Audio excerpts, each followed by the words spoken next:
porque hay agregados eritrocitos, se juntan demasiado que el aparato no reconoce su tamaño real y engloba los dos tamaños. La hiperglicemia, un paciente con hiperglicemia puede tener un aumento, puede simular una anemia macrocítica. Entonces, si una paciente con hiperglicemia tiene anemia macrocítica, primero tengo que solucionar su hiperglicemia y después volver a solicitar su estudio para ver si continúa así. Exceso de DTA, que es un aditivo que se hace para análisis de sangre. Hiperleucocitosis, o sea, en un estado infeccioso donde hay muchos leucocitos puede ocurrir la misma cosa con la hiperglicemia, que quiere decir tengo que solucionar primero la situación de la hiperleucocitosis. Y las muestras envejecidas. ¿Por qué las muestras envejecidas? Acuérdense que el glóbulo rojo tiene membrana y la membrana actúa por mecanismos de transporte que cuando pierde su funcionalidad deja que entre líquido y entonces el glóbulo rojo se aumenta. Entonces, si yo le quito la sangre a una persona y analizo después de muchas horas, el glóbulo rojo normalmente va a estar agrandado, pero eso no es porque hay una anemia macrocítica, sino porque la muestra ya está vieja y entonces el glóbulo rojo aumenta por trastorno osmótico, por alteración del transporte de membrana. Bueno, no hay un distractor, entonces descartar causas no hemolíticas. Hay situaciones que no producen hemólisis y producen macrocitosis.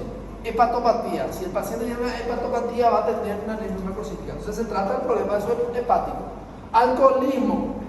Una persona alcohólica va a tener, ¿por qué? Porque la persona alcohólica utiliza mucho sustrato que al final es igual como una anemia por déficit de vitamina B12, porque en realidad utiliza mucho ese cofactor. En la enfermedad pulmonar obstructiva crónica, en el tabaquismo y en el hipotiroidismo. Son situaciones extrahematológicas que puede producir entonces anemia no hemolítica. ¿Qué pasa entonces si el paciente no tiene esto? ¿Qué quiere decir? Ahí le vuelvo a pedir el reticulocito, que era lo mismo que hacíamos con la anemia normocítica. Fíjate, si el reticulocito está normal, hablamos de una anemia arregenerativa. Entonces, lo normal que puede ocurrir es que el problema esté en la médula ósea.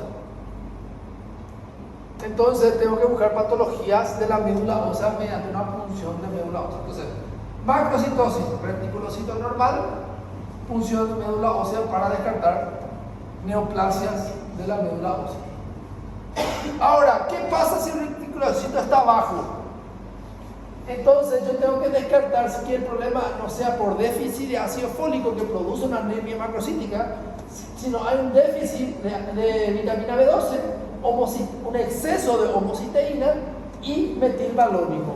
Si el problema está que hay una disminución de vitamina B12, a esto se llama anemia macrocítica y el nombre puede ser anemia perniciosa cuando el problema es que el factor intrínseco, que es un factor que se une a la vitamina B12 para ser absorbido en el intestino, ese factor se crea en el estómago. Entonces, si alguien tiene alguna gastritis, si alguien tiene una gastrectomía o tiene una situación inmunológica que bloquea esa unión, a esa situación se le llama anemia perniciosa, que es una anemia macrocítica por déficit de vitamina B12 por alteración del factor intrínseco. Pero si el problema es el aporte que ocurre, entonces hay que ver si el paciente no es vegetariano, ¿verdad? Porque los vegetarianos no consumen mucha carne y la carne es lo que está en la mayor cantidad y más los veganos, ¿verdad? Porque en la leche también hay, y a veces ellos no consumen ni los derivados de los animales y en ellos lo que es más complicado. O si no, mala absorción. Por ejemplo, los celíacos, ¿verdad? Que es el ejemplo clásico. Existe otro tipo de mala absorción. Entonces, problema de mala absorción vegetariana que impide entonces la absorción de vitamina B12. Ahora, otra situación, si el ácido fólico está disminuido, entonces es una anemia megaloblástica folicopénica. O sea que el problema es, entonces, enfocar eso. ¿Qué pasa si yo le pido al estudio, está bajo, y esto está normal, todo está normal? Tengo que ir otra vez a la parte es normal el reticulocito porque es la misma cosa. Entonces probablemente sea de la anemia. Entonces siempre que hay una megaloblástico, lo primero es esto, pero hay que pedir todo lo demás, y si no, hay que plantear una punción de médula ósea. ¿Qué pasa si hay, entonces, si el reticulocito hay alto? Otro ejemplo de situaciones que puede haber dos: post-hemorrágica aguda o una hemolítica puede tener reticulocito alto en la situación. Entonces, la anemia hemolítica y por hemorragia puede tener, en su etapa ya avanzada puede haber anemia macrocítica, y en su etapa inicial la anemia puede ser normocítica. ¿Se entiende? O sea, yo le puedo poner ese tipo de pregunta que para cáscara de banana que puede estar en los dos lugares. Sí, demasiado auto. Y le pusiste de. Bueno, ahora vamos a hablar específicamente de cada uno. Vamos a hablar de la anemia ferropénica. Entonces ya sabemos la característica. Anemia ferropénica es la anemia microcítica hipocrómica. Y es lo más frecuente. Prácticamente le estoy diciendo todo el tiempo y es lo que vas a utilizar. Entonces, el contenido total del hierro del organismo es de unos 50 a 150 miligramos por kilo peso de peso en el varón y 35 a 40 en la mujer. ¿Y su valor, saberlo? Y yo me acuerdo también. Normalmente lo que tienen que ustedes saber es que cuando está bajo hay ferropenia, y cuando está normal no hay ferropenia, y cuando está alto también no hay ferropenia. Porque después le van a poner el valor de referencia, normalmente de menor de 50, mayor de 50. La pérdida diaria de hierro es de alrededor de 1 miligramo, que quiere decir todos los días perdemos 1 miligramo, porque todos los días hay microsangrados en todo el sistema, porque nos golpeamos, porque en el tubo digestivo, en la parte periférica, lo que sea. Siempre perdemos 1 miligramo. En situaciones como la menstruación, y especialmente la mujer, y ahora pueden entender porque la mujer, su hemoglobina en la etapa de menstruación puede ser de 11, ¿verdad? Igual que la embarazada. El embarazo y la lactancia, la pérdida de R se incrementa. ¿Por qué la lactancia también? Porque le está dando el bebé. Así no se dice cuando se agarra el bebé, así que sí, el bebé. Sí. ¿Qué? Sí. Al lactante. Estoy viendo un término médico, a veces yo me salgo de mi papel de médico y digo cualquier cosa. Por eso es más. Bueno, entonces, la ingesta diaria de hierro en el alimento es de 10 a 30 miligramos. Entonces, por eso no perdemos eso. Si consumimos carne todos los días, no vamos a perder, es imposible que se pierda. Entonces, por déficit de aporte en personas que se alimentan bien, es muy difícil. Entonces tengo que pensar en otra situación. Pero a nivel de países en vía de desarrollo, el déficit de aporte es lo más frecuente, porque no se alimentan bien. De lo que se absorbe aproximadamente 1 miligramo en el duodeno, yeyuno proximal y yeyuno medio. Estos son los lugares donde se absorbe el hierro.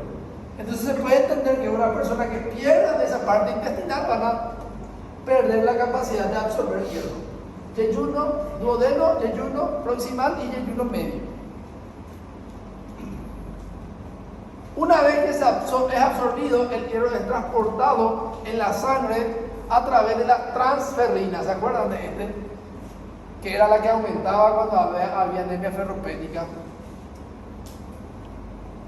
En forma férrica. Esa es la forma. La absorción se realiza en forma ferrosa o reducida.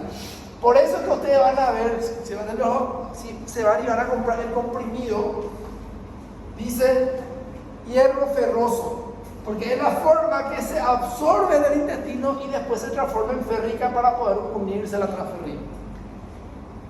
Por ese motivo. Y lo que se da en no venoso es de forma férrica y no ferrosa. Porque el hierro uno puede consumir vía oral y también se puede dar endovenoso.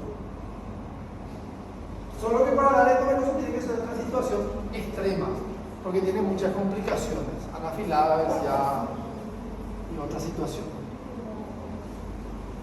Es considerado un problema de salud global, es la principal causa de anemia a nivel mundial, afectando a más de 2.000 millones de personas. Esto quiere decir, tienen que saber. En portugués, tienen que saber. Tenemos que saber. Incidencia variable en mujeres de edad fértil y en adolescentes. ¿Por qué en ellos son más? La mujer porque menstrua, la mujer porque tiene hijos, y el adolescente porque está en etapa de catabolismo y de crecimiento. Entonces utiliza mucho hierro.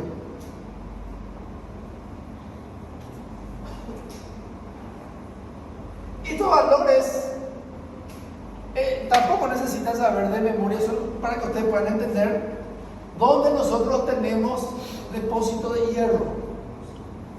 El hierro que circula, que se quita la sangre, es lo que está en la sangre. Pero eso nosotros tenemos también forma de almacenar. En forma de hemoglobina,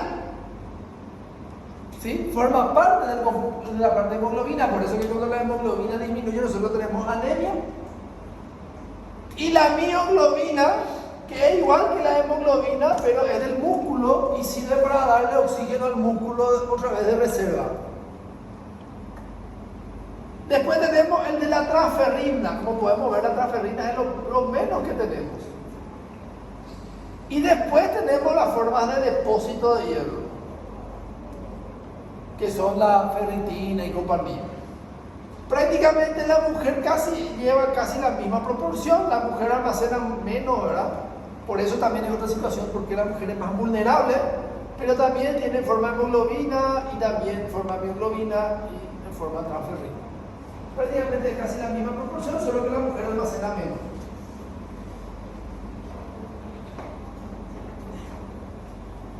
Entonces, ¿cuáles son las clínicas? Normalmente en fisiopata yo no pido, porque después en medicina interna sí le pido.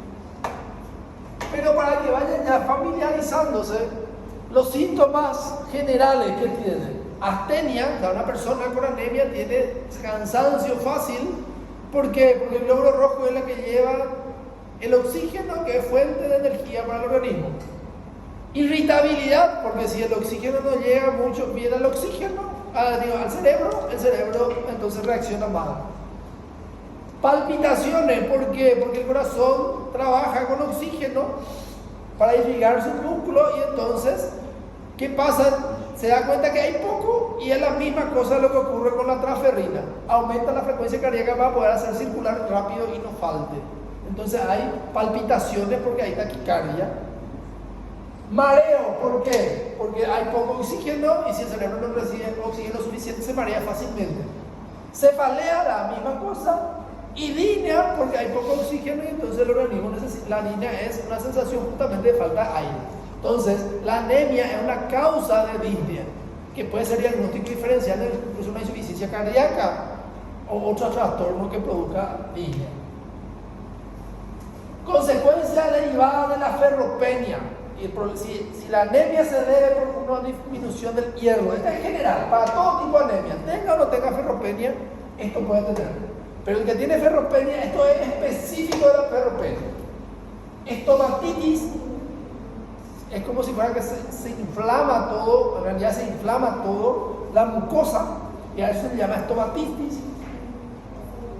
Glositis, hay aumento de la lengua, y hay una situación que se llama oceana, que es la atrofia crónica de la mucosa. Aumento de la lengua con atrofia de la mucosa. Coilonilla y uñas en cuchara, o sea, hay alteración, las uñas se vuelven más frágiles, más quebradizas. Y si hay disfagia, que es dificultad para tragar, puede estar relacionado con el síndrome de Plummer-Wilson, que es secundaria a la presencia de membrana hipofaringia y esofágica que se debe justamente a la ferropenia. En situaciones más graves puede haber neuralgias, una alteración del nervio, ¿verdad? ¿Por qué?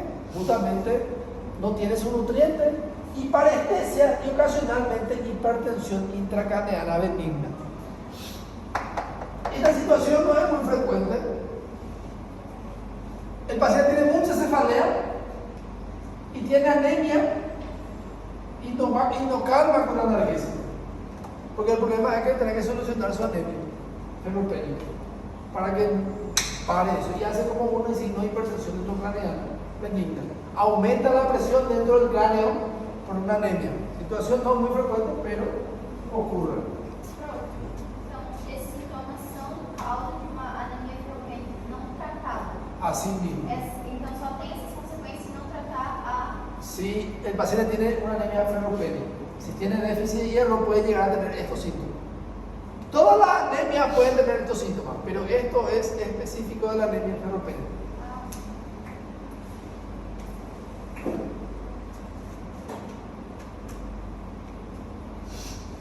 Las causas de la anemia ferropénica puede ser una hemorragia aguda.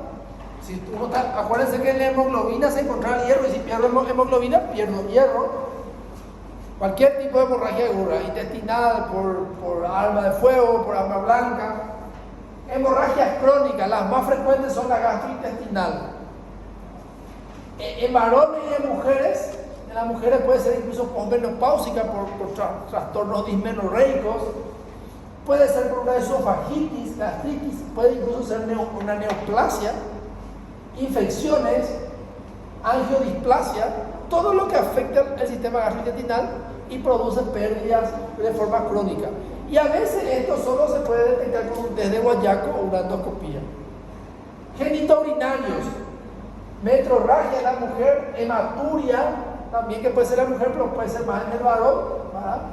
Sobre todo mayores de 50 años. Entonces vamos a pensar en cáncer de vejiga, cáncer de próstata y lo demás. Otras, donantes de sangre, personas que normalmente la sangre se puede donar cada 6 meses.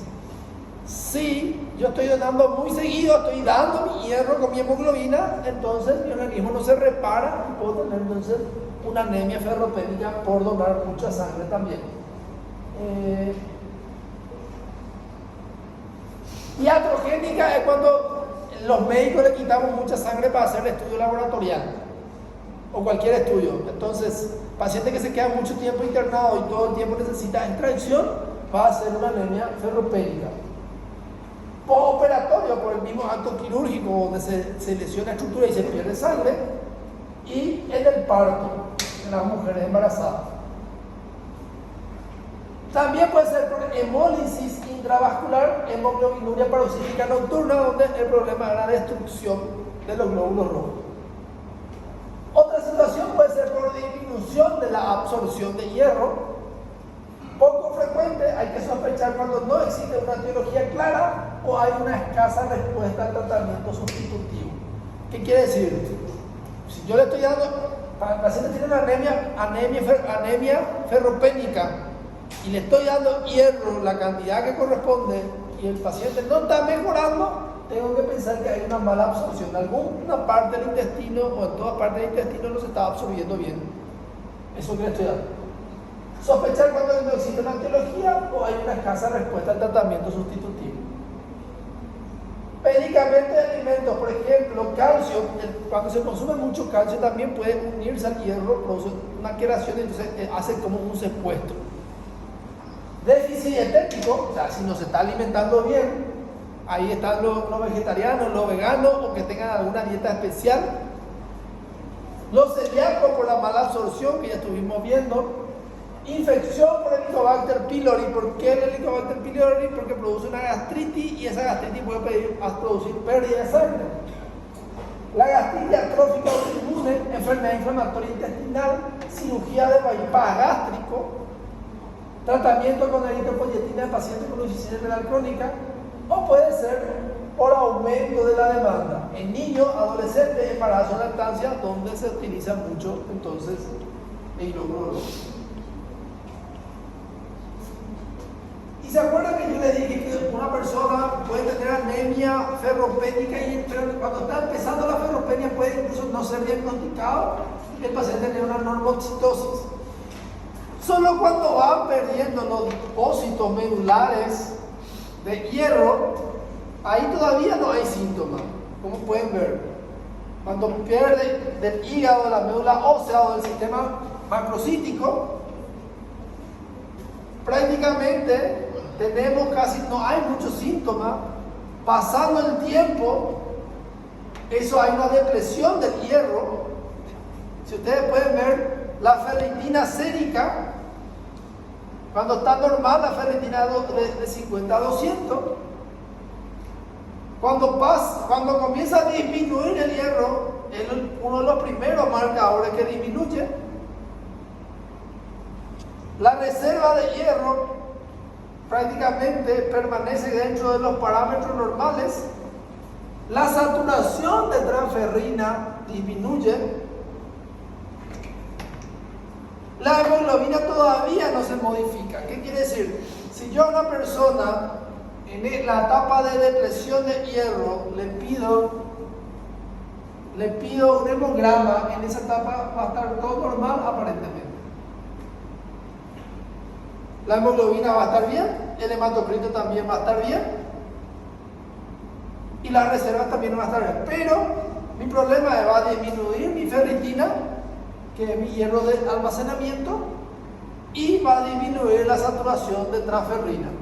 La saturación de transferrina es cuánto el porcentaje del transportador del hierro que está unido al hierro, ¿verdad? Que obviamente disminuye cuando disminuye el hierro, ¿verdad? Entonces, en la etapa primera de depresión del hierro, yo no voy a encontrar en un hemograma ninguna alteración. Pero si yo le pido estudios específicos de ferritina y saturación transferrina, ya voy a encontrar alterado. Por eso que hay personas que yo pienso que están perdiendo y quiero ser específico, le puedo pedir esto y ahí voy a encontrar.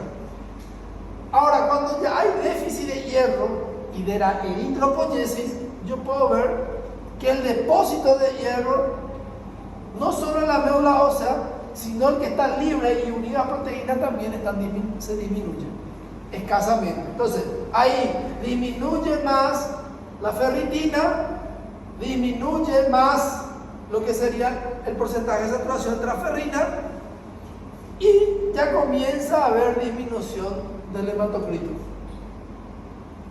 ¿Qué quiere decir? Comienza a disminuir la cantidad de glóbulos rojos, pero sigue teniendo la misma cantidad de hemoglobina.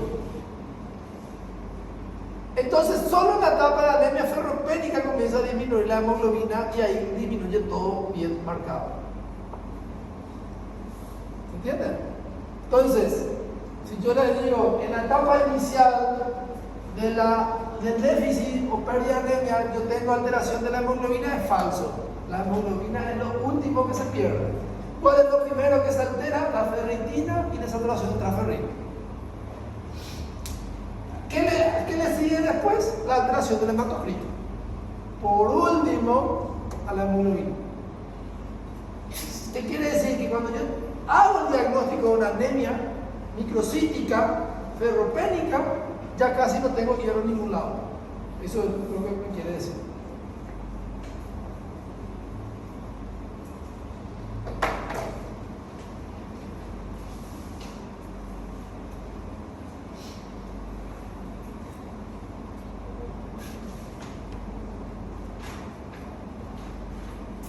Anemia de trastornos crónicos, déficit, también se denomina aquí en segundo, que normalmente puede ser normocítica o microcítica, ¿se acuerdan? También se denomina anemia de estados inflamatorios, ya que es secundaria a una enfermedad sistémica o inflamación crónica. Ocupa el segundo lugar de prevalencia. Después de la ferropénica, esta es la segunda causa de anemia. ¿Por qué? Porque muchas personas tienen enfermedades crónicas que le consumen. Se ha relacionado con múltiples trastornos, incluyendo infecciones, neoplasias, tanto hematológicas y tumores sólidos, patología autoinmune, como la artritis reumatoidea, el lupus eritematoso sistémico, vasculitis, lesiones tisulares externas, quemaduras, fracturas, úlceras, insuficiencia renal crónica, insuficiencia cardíaca y otros tipos de enfermedades.